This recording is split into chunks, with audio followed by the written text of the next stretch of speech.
Well, as we get into graphing these sine and cosine functions, there are three main elements I really want to focus on. And so here they are. Okay, y equals to a sine omega, parentheses t minus phi. All right, so what does all that mean? Now the a, actually it's the absolute value of a, is called the amplitude.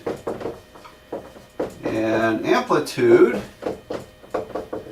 let's see if I can talk and spell at the same time. The amplitude describes the height of the sine wave. And so, for example, you have a sine wave bouncing around like so, and it's going between, we'll say, 25 and minus 25. Then the amplitude is the distance from the horizontal center would be the axis here, and the top of the graph or the bottom of the graph, and that's 25. So the entire range is 50, so the amplitude is half of that, 50. So A would be 25. Now I have an absolute value because if you encountered a negative in front, amplitude is not a negative number, so just take the absolute value. All right, so that's amplitude describes kind of the amount of energy or intensity of whatever this is describing. It could be voltage, could be decibels, could be light intensity, lumens, foot candles, I don't know, something like that. It could describe those types of things. So larger amplitudes, taller, greater energy, smaller, less energy. Amplitude is the easiest part to work with, of course. Now the omega, I think I talked about it once before. Omega, let me draw a good omega here. Omega. That's a pretty good omega. It's not a W, all right? Don't be lazy. Don't write a W. It's an omega. It's curled in a little bit. Okay. That's omega. Omega stands for angular velocity. Angular velocity. Okay. Now, velocity is like a speed, and its regular speed is distance divided by time, but angular velocity is angle divided by time. Angle per time. All right. Or you might think of the rate at which the angle is changing per time is angular velocity. Okay. Well, angle. Our favorite Greek letter for angle is theta divided by time. I'll call it t for time. So you have omega is theta over t. If I multiply it by t, then the angle omega, the angle theta would be omega t. So I think that's kind of interesting. You see omega t here, that's an angle. And you can only put angles inside of trig functions. Yeah, so it has to be an angle inside there. If I just write sine of theta, we're looking at position. But when you introduce a new parameter, a parameter is a variable that's been added in, like the time variable t. If I put the time variable in there, then we can use this to we can look at this as time flows. Okay, as time moves, this gives sort of a sense of motion to the function. All right, so we very often use omega t instead of theta. And all right, so it's angular velocity, and one thing we can do with this is identify the period of the function. So I'll justify this later. So take my word for it right now. But the period is 2 pi over omega. That's if you're working in radians. 2 pi is once around a circle. So once around the circle divided by omega is period. Period. What would that be? Well, yeah. Actually, it's the units of period would be time per angles. Okay, about a time per angle. So anyway, that'll make some sense as we look at graphs. I'll try to talk about all that. So remember this one. We use this a lot. Period is 2 pi over omega. Another one that we use from time to time is the frequency. And frequency is how often a period occurs. Okay. When I put some numbers on it, it'll start making a lot more sense. So I'll do that in a second. But the frequency is, it turns out to be 1 divided by period. It's a reciprocal. And you can say, well, that's omega divided by 2 pi if you wanted to. All right, there's frequency. Okay, and finally one more here. I'm going to elaborate on these in a moment here. Phi is called the phase shift. And it's the shift along the horizontal axis. So if you should have in a college algebra or a similar type of class before this, discuss transformations of functions. And if we do horizontal transformations of functions, slide them left or right, then we're adding or subtracting from the variable, the x-axis variable, or in this case the horizontal axis variable is t. So that moves the graph left or right depending on the plus or minus there, whatever that happens to be. We'll call that phase shift. That's the phase shift. And phase shift is relevant, I think, in electricity.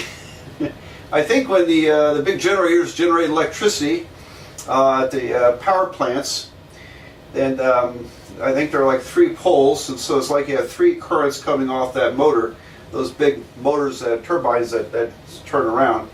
And so in fact, how does that work? Whenever you take a magnet and spin it around a coil, or take a coil and spin it around a magnet, it doesn't matter which is spinning, but magnets and coils, when they spin, one spins relative to the other, it creates an electrical current, and which is a very interesting phenomenon. And around the 1860s, Maxwell, what was his name? Anyway, famous British physicist, discovered this and was able to find the equations that relate magnetism and electricity together. So we call that electromagnetism. They're equivalent forces. One can be calculated in terms of the other. Electromagnetism was a unification of two basic forces into one using Maxwell's equations. Well, okay, all that stuff is more high-level physics than we can get into in this, and has a lot of calculus involved, I think. In any event, that's when for example, at a hydroelectric plant, you have water falling over a dam, and the water is turning these big fan blades, turbines, and they're attached to basically coils rotating around magnets. I think that's how it works. But anyway, it's basically a motor that's being caused to spin, and that spin creates a great deal of electrical energy. And so I believe when the current comes off of there, the electrical current, it actually comes in 3 phases, equally spaced apart by 2 pi over 3 or 120 degrees. And all right, so one of these is 110 volts. 2 of them combined together is 220 volts, and I don't know, maybe all 3 are 440 volts. I'm not very good at this part of electricity, but anyway, that's phase shift enters into that consideration there. And there's lots of things like in an orchestra with violins, the violin section. What's happening with the violin? Right, so each violin, they put rosin on the bows. Rosin is a sticky substance, and they run across the bow. It's constantly grabbing the string and letting go, slipping, many times per second. So you run the bow, and it's catching the string and slipping, catching, slipping constantly. And when you put a bunch of violinists together, playing the same note, they're creating sounds with constantly changing phase shifts. So you have these sounds that are starting at different moments in time. And that's basically what phase shift works in that case. When does a sound start, like on an axis, and it depends. And so you have all these violinists playing together, and there's sort of a kind of a subtle shimmering effect in listening to those strings being played with violins. Now when they That's called arco in music, and when they pluck it, that's called pizzicato. Pizzicato is just plucking. You don't hear that shimmering effect. You hear just a bunch of people plucking violins. But arco with the bow is creates interesting musical effects, with partially explained by phase shift. Okay, all right. So anyway, we'll get into this now. Then a little bit about this. All right. So for example, the note A above middle C on a piano. I can play it, but I got some junk on my piano here. Yeah, I guess I'll play it so you know what it sounds like. I don't have my camera pointing at my piano. I think my piano's a bit out of tune. All right. All right, so that's A above middle C. So if you go to a symphony concert, the concertmaster comes out. He or she is the first violinist of the orchestra, kind of the team captain for the orchestra. Comes out, takes the bow, or maybe politely applauds, and he looks at the oboe guy. The oboe player plays A above middle C. Now the oboe player has been backstage with a little iPhone or some kind of app tuner on a cell phone, probably played his note, got his oboe in tune. He comes out on stage and plays that, and everybody makes sure their instruments are tuned to that. All right, so now that note has a frequency of 440 hertz. All right, now Hz is the abbreviation for hertz. What is a hertz? Okay, well, for one thing, Heinrich Hertz was a German physicist, lived around the 1860s, 1870s, and he made quite a study of sound, and I'm sure other things related to that. Hertz studied sound, wrote a nice book on it.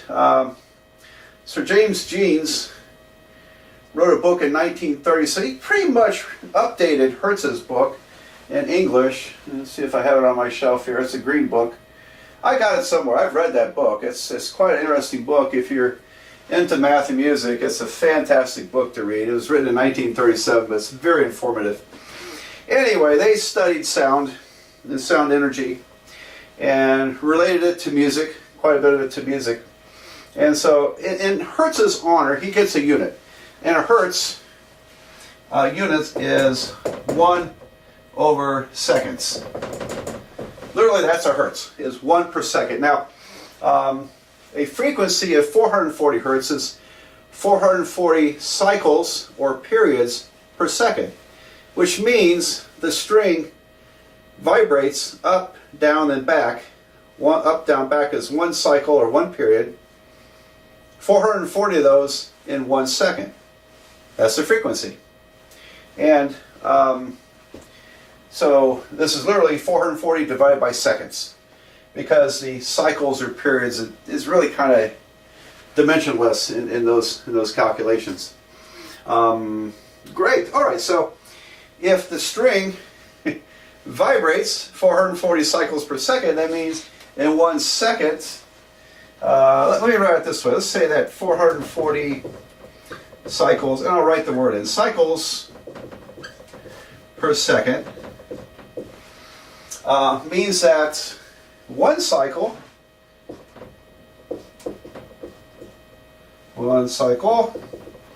is 1/440th of a second. Okay, so in a very tiny fraction of a second, 1/440th, it completes one up and down motion. And so it's a reciprocal. This is why the frequency is the reciprocal of period, and vice versa. So the period of a frequency of 440 hertz is 1 over 440. Very, very tiny amount. Okay. All right. And well, there you have it. And so that's how frequency and period relate to one another. And okay, I'm thinking, well, I don't want to mess with this yet.